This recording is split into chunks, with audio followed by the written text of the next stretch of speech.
বীরেন্দ্র চট্টোপাধ্যায়ের লেখা কবিতা রাস্তা কারো একার নয়।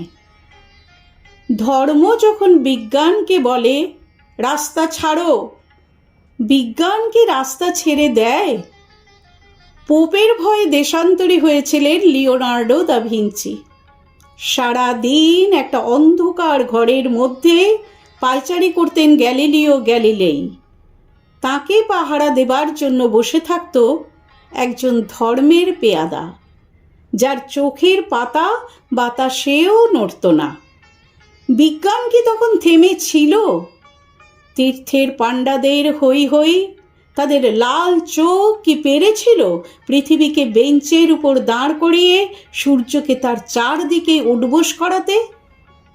ধর্ম যত দিন দুঃখী মানুষকে বেঁচে থাকার সাহস দেয়, তত দিন রাস্তা নিয়ে কারো সঙ্গে তার ঝগড়া থাকে না।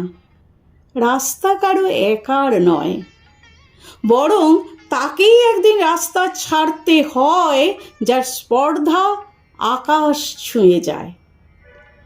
বিজ্ঞান যখন প্রেমের গান ভুলে ভাড়াটে জল্লাদের পোশাক গায়ে চাপায়, আর রাজনীতির বাদশারা পয়সা দিয়ে তার ইজ্জত কিনে নেয়, আর তার গলা থেকেও ধর্মের ষাঁড়েদের মতোই কর্কশ আদেশ শোনা যায়, রাস্তা ছাড়ো নইলে।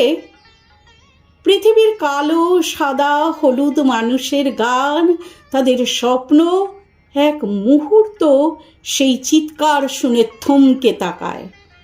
তারপর যার যেদিকে রাস্তা সেদিকে মুখ করেই তারা সামনে, আরও সামনের দিকে এগিয়ে যায়।